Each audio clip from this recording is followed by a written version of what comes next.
we're doing our best with trying to improve our lighting setup. Anyway, today we talked about the concept of creative voice. So what is that, right? You could call it style, you could call it your perspective, your unique offering that you have to tell stories with.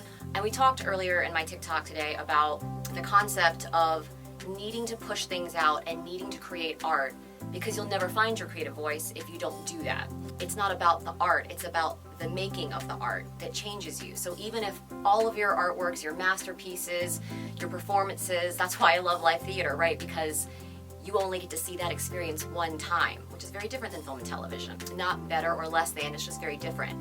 But the concept of being able to develop your creative voice takes the process of making mistakes, right? It takes the process of experimenting and figuring out what works and figuring out what doesn't. And also, like this, figuring out and understanding that you were going to have to be messy and you were going to have to let sloppy creations go and be okay with that. You're gonna have ugly art babies, you know, but you're still gonna love them.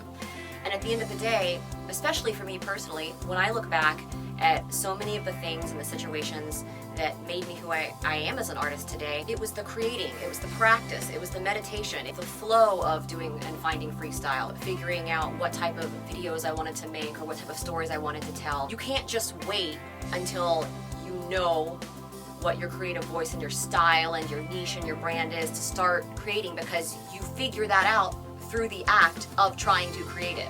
Sometimes my students, we need to check ourselves because we get caught in this mental trap of, and we don't even realize we're doing it, thinking that, okay, I'm going to only create when the circumstances are right. I'm going to try to create something, I'm going to try to curate it, I'm going to try to edit it, I'm going to try to make it polished and rehearsed and ready.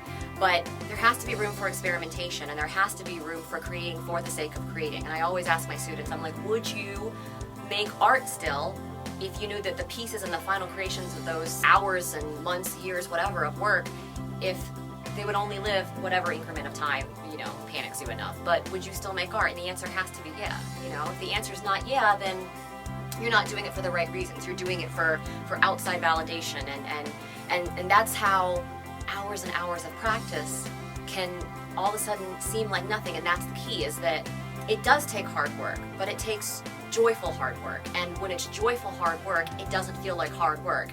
And time is a mental construct, and therefore it doesn't really take hours of hard work, because for you it was just a flow. All of a sudden hours go by, right?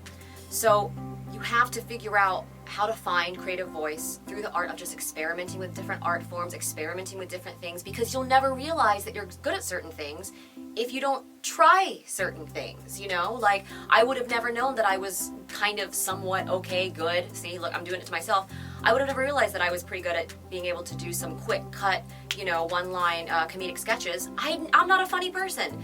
If I hadn't just tried it once and then, oh, okay, the creation creates you, you create the creation creates you, so on and so forth. But you gotta start, you know? You are never going to be good or discover something that you don't at least consider or experiment.